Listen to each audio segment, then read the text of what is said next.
Assalamualaikum warahmatullahi wabarakatuh. Selamat pagi, salam sejahtera, salam kebajikan.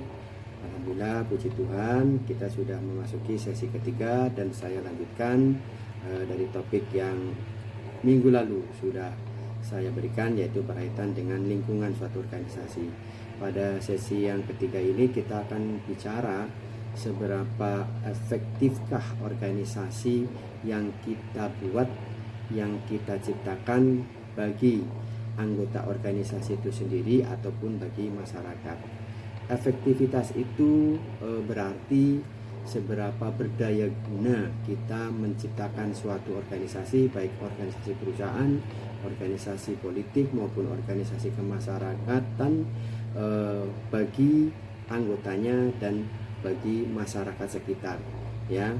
Let's say katakanlah misalnya kita akan tahu seberapa besar perusahaan mampu mensejahterakan karyawannya, ya, seberapa besar kemudian perusahaan itu bisa berkembang, ya, artinya organisasi perusahaan yang kita dirikan itu mempunyai daya guna yang cukup baik karena mampu memberikan kontribusi yang baik bagi karyawannya dan bagi masyarakat atau konsumen.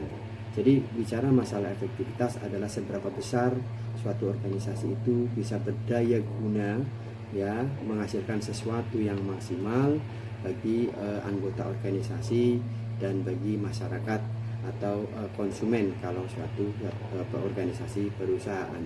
Nah, tentu kita ingin mengukur seberapa besar daya guna itu dengan beberapa pendekatan, ya. Ada beberapa pendekatan yang mungkin bisa adik-adik baca dalam buku referensi, namun saya akan memberikan hanya dua saja. Ya, yang pertama adalah mungkin kita akan bicara masalah seberapa besar output yang kita hasilkan. Output adalah hasil. Ya, output adalah hasil, sehingga apabila suatu organisasi dikatakan efektif atau tidak, apabila outputnya itu lebih besar dari apa yang sudah kita investasikan. Misalnya kalau kita ingin mengukur efektivitas suatu perusahaan, ya berarti kedepannya perusahaan itu harus bisa memiliki banyak penerimaan atau income, ya, sehingga apa yang sudah dikelola oleh perusahaan itu, apa yang sudah diproduksi oleh perusahaan itu memiliki hasil atau maksimal dari sisi output, yaitu penjualan banyak, ya, konsumsi yang dilakukan oleh masyarakat banyak, sehingga mendapatkan penerimaan yang cukup signifikan. Di satu sisi efektivitas itu bicara juga seberapa besar kemudian perusahaan itu bisa berkembang, ya. Mungkin pertama dari sisi jumlah, ya, pertama misalnya hanya satu, kemudian berkembang menjadi punya beberapa cabang. Artinya organisasi perusahaan itu cukup efektif karena apa? Karena dari sisi output dia menambah jumlah cabang yang otomatis mengimplikasikannya kepada jumlah penerimaan dan juga jumlah karyawan.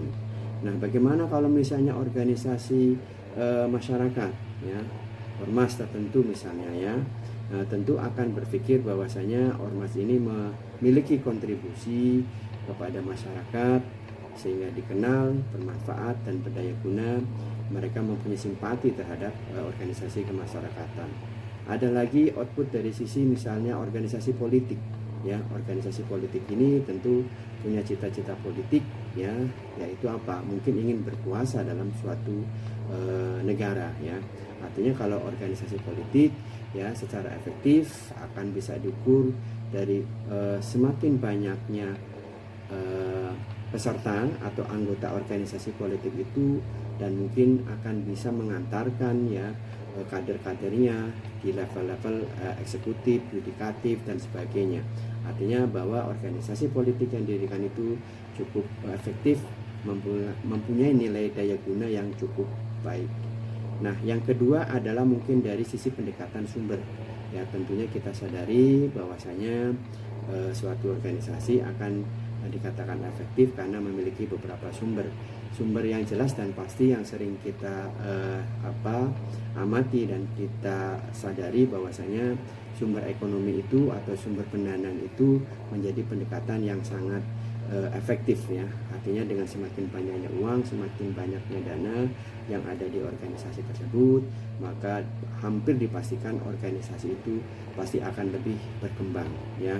Kemudian mungkin juga misalnya dari sisi SDM ya. Jadi dari sisi SDM banyak di organisasi tersebut, baik perusahaan ya maupun organisasi-organisasi lain, organisasi kemasyarakatan, organisasi politik, ketika memiliki SDM yang unggul ya pasti akan diharapkan bisa membawa ya organisasi ini untuk lebih maju dan berkembang.